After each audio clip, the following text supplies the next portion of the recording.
सौभाग्यवती स्नेहलताई खोत आपल्या समोर उभा आहे. प्रभाग क्रमांक 1 मधून विनायकजी गोसावी आपल्या समोर उभा आहे. विनायक पुढे आहे का? त्याचबरोबर त्यांच्या बरोबर सौभाग्यवती उंडेताई, हा विनायक, त्याचबरोबर सौभाग्यवती उंडेताई हे प्रभाग क्रमांक 1 मधून आपले राष्ट्रवादी काँग्रेस पक्षाचे उमेदवार आहेत. प्रभाग क्रमांक 2 मधून सर्वांच्या तरुणांच्या गळ्यातल्या ताई प्रशांतजी सरायकर हे आपले उमेदवार आहेत. पुढे प्रशांत.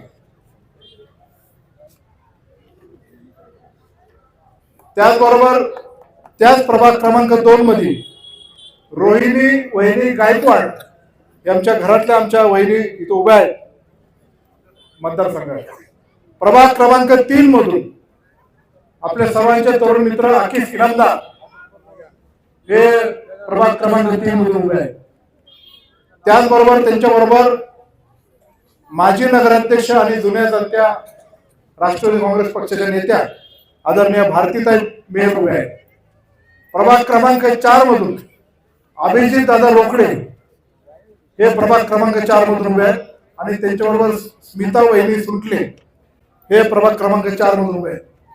प्रभाग क्रमांक 5 मधून माजी उपनगराध्यक्ष फिरोजभाई पठाण हे प्रभाग क्रमांक 5 मधून उभे आहेत. त्याचबरोबर त्यांच्याबरोबर आमच्या गणेश पातुरकर यांच्या सौभाग्यवती पातुरकर वहिनी या प्रभाग क्रमांक 5 मधून उभे आहेत. प्रभाग क्रमांक 6 मधून आपले सर्वांचे तरुण मित्र भाऊसाहेब कुंभार हे प्रभाग क्रमांक 6 मधून उभे आहेत. प्रभाग क्रमांक 6 मध्ये त्यांच्या जोडीला आपण जे उमेदवार पुरस्कृत केले आहेत ते वैष्णवी श्याम पांडे हे आपण राष्ट्रवादी त्यांना पाठिंबा दिलेला आहे. प्रभाग क्रमांक 7 मधून हरीशजी भवाळकर जे आपले प्रभाग क्रमांक 7 मध्ये उमेदवार आहेत. त्याचबरोबर त्यांच्याबरोबर आमच्या सचिनच्या मिसेस तांबोळी वहिनी या प्रभाग क्रमांक 7 मधून उभा आहेत. प्रभाग क्रमांक 8 मधून पापा शेठ खोत हे प्रभाग क्रमांक 8 मधून उभे आहेत आणि त्यांच्याच बरोबर वैष्णवीताई चतुर हे प्रभाग क्रमांक 8 मधून उभे आहेत.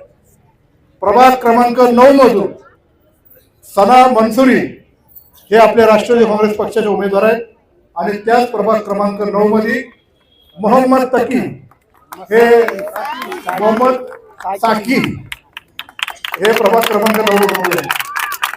आणि प्रभाग क्रमांक 10 मधून वाजिद इनामदार आणि त्याचबरोबर प्रभाग क्रमांक 10 मधून आमच्या तोसिफ अतार यांची मिसेस हिना अतार वहिनी कुठे हा या तिथून उभा आहे. असा परिपूर्ण पॅनल राष्ट्रवादी काँग्रेस पक्षाने दिलेला आहे. गेले 10 दिवस आपण अत्यंत मेहनत घेतली आहे, कष्ट केलेले आहेत, लोकांपर्यंत पोहोचलेला आहे आणि लोकांमधला उत्साह जो आहे तो काय वेगळा सांगायची गरज नाही. आज इधर काळे साहेब शेवटच्या दिवशी काहीतरी रॅली काढा नाहीतरी एकत्र कुठेतरी जमा असं सांगितलं. सकाळी ठरलं आणि प्रत्येक उमेदवाराने त्यांच्या प्रतिनिधीला फोन केला की परदेशपुरामध्ये अजित काकाच्या घरापाशी आपण जमा आहे. एका फोनवर जर एवढे कार्यकर्ते जमत असतील तर निकाल काय वेगळा लागेल हे काय सांगायची गरज नाही. या निवडणुकीमध्ये प्रथमतः मी जेव्हा शहरामध्ये फिरतोय मला सगळीकडे अनुभव येतोय की जिथं जिथं जाईल ज्यांना ज्यांना भेटेल उत्स्फूर्तपणे घड्याळाच्या पाठीमागे उभं राहील तर सांगतात, पण एक गोष्ट आवर्जून सांगतात, शेठ निवडणूक आली आहे म्हणून आम्हाला काही वेगळं तुमच्याकडून अजिबात नाही पाहिजे. आम्हाला कुठं तुम्ही जेवणावर सुद्धा खर्च करू नका, बाकी इतर काही गोष्टी करू नका, पण आमच्या देवाचे जे काम थांबलेत ना तेवढेच तुम्ही चालू करा. तुम्ही जे काम केलंय हे उल्लेखनीय तर आहेच, पण ज्यांनी हे आपले काम थांबवलेले आहेत त्यांना आम्ही धडाक्याने शिकवतोय. म्हणून तुमच्यापेक्षा आम्हीच 2 तारखेची जास्तीत जास्त वाट पाहतो. आज एक सभा झाली, मोठे नेते आले होते, काळे साहेबांनी सांगितलं कामं आपण एवढी केली, आणि तालुक्याच्या लोकप्रतिनिधी काय सांगितलं 113 कोटी आणले. हा 113 कोटी आणले. म्हणजे साहेबांना सांगितलं, मुख्यमंत्री साहेबांना सांगितलं अहो जी कामं थांबवली ती चालू करा, बाकीचं कशाला सांगताय. आणि माझा तर दावा आहे त्या सभेपेक्षा जास्त गर्दी आमच्या फोनवर इथे जमलेली आहे. अहो एवढं सांगेल, ठाण्यावाल्यापेक्षा पुण्यावालाच लय भारी.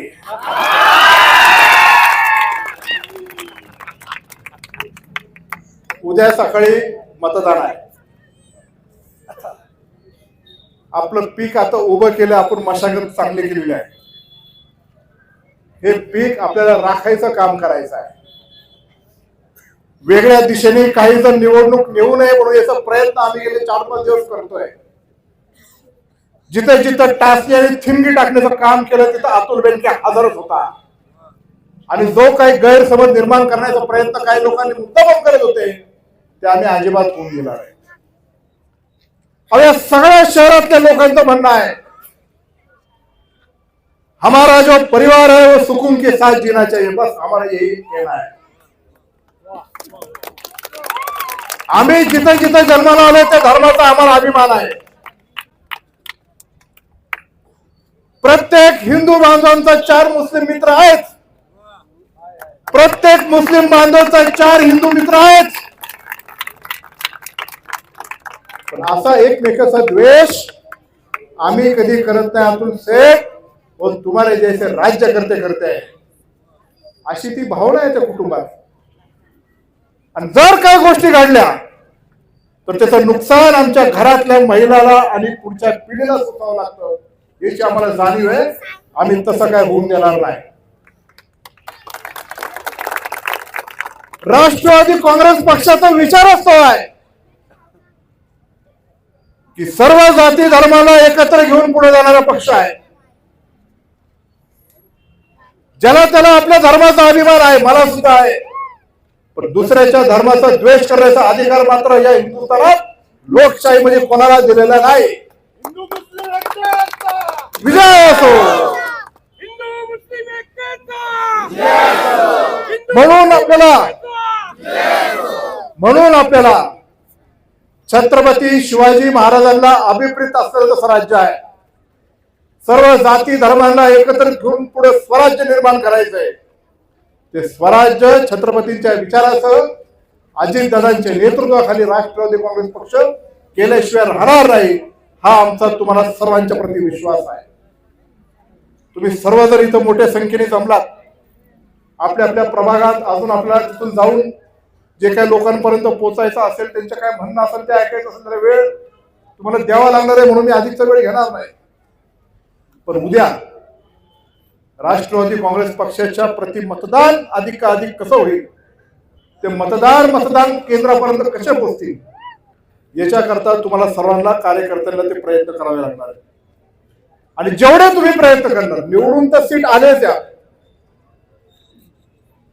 मी अनेक पत्रकारांशी बोलत होतो. इथं आहेत वाणी साहेब आहेत, कडलक सर आहेत, संदीपजी उतरडे आहेत, आमचे इचुबाईचे चिरंजीवित आहेत. त्यांच्यावर बोलतो कसं काय. मी नाव स्पेसिफिक सांगणार नाही, पण म्हणजे जुन्नर शहर मध्ये एकदा राष्ट्रवादी विजय होणार आणि 21-0 करणार आहे अशी परिस्थिती प्रत्येक ठिकाणच्या. एखाद्या श्रीमंताचं काम नाही झालं पण गरीबाला न्याय देणारा हा पक्ष आहे. अजितदादा पण जेव्हा आले तेव्हा आम्ही त्यांना कुठे घेऊन गेलो तर ते पंचलिंग आणि रोकडे मारुती परिसरात शेजारची जी वल्लभनगरची झोपडपट्टी आहे त्यांना हक्काचं घर निर्माण करून देण्यासाठी काय आपल्याला प्लॅन करता येईल. दादा तिथं उतरले, सभेला आले, भाषण करून गेले. पण हीच शिकवण आम्हाला वल्लभशेठ बेनके साहेबांची आहे. ते कुठे इकडे तिकडे गेलं नाही, पण जुन्नर शहरामधला माझा गरीब बांधव पण चांगल्या पद्धतीने पुढे राहिला पाहिजे याच्याकरता दादा तिथं त्या लोकांमध्ये समरस आहे. आजपर्यंत राष्ट्रवादी काँग्रेस पक्ष हा एक चांगल्या मार्गाने पुढे जाणार आहे की लोकांनी तर ओळखलेच, पण भविष्याची नांदी म्हणून आपल्याला चांगल्या प्रकारचं आपण सर्वांनी मतदान करावं. जिथे जिथे जे जे प्रश्न तुम्ही सर्वांनी मांडले आहेत, मला खात्री आहे की अजित दादा आपल्या पाठीमागे भक्कमपणे उभा आहे. सरकार महायुतीचं आहे. देवेंद्र फडणवीस, एकनाथ शिंदे आणि अजितदादांचं एकत्रित सरकार आहे. जो तो नेता आपल्यापर्यंत काम करतच असतो, पण अजितदादांचं प्रेम इतरांपेक्षा जुन्नरकर आणि तो पुणे जिल्हा असल्यामुळं अधिकच असणार आहे. हे कुणी नाकारू शकत नाही. त्याशिवाय एवढ्या मोठ्या प्रमाणामध्ये निधी अजितदादांनी दिला नसता. तुम्ही सर्वजण इथं आलात, मोठ्या संख्येने एक 8-10 दिवस चांगल्या प्रकारचा प्रचार केला. तुमच्या समोर मी इथं राहत असताना आता उद्याचे दिवस आपल्याला मतदान चांगलं घडून आणायचंय आणि परवा एक चांगल्या दिशेने विजयोत्सव राष्ट्रवादी काँग्रेस पक्षाच्या माध्यमातून आपल्याला साजरा करायचा आहे. एवढंच या निमित्ताने सांगतो. पुन्हा एकदा सर्व तरुण कार्यकर्त्यांचे, सर्व आमच्या महिला भगिनींचे, सर्व ज्येष्ठ मार्गदर्शक ज्यांनी आम्हाला बोलायचं मार्गदर्शन केलं, मी असं प्रत्येक व्यक्तीचं, आदरणीय काळे साहेबांचं मी मनपूर्वक आभार मानतो आणि माझे 2 शब्द संपवतो. जय हिंद, जय महाराष्ट्र, जय शिवराय. राष्ट्रवादी काँग्रेस पक्षाचं! राष्ट्रवादी काँग्रेस पक्षाचं! युवक अध्यक्ष सिद्धेश जोले आभार मानतील. त्यांनी आभार मानून झाल्यानंतर ज्यांनी त्यांनी आपल्या प्रभागामध्ये जाऊन आपल्या पुढच्या उद्याच्या मतदानात जे जे काही नियोजन करायचंय त्याच्या प्रकारचं बारकाईने नियोजन करा.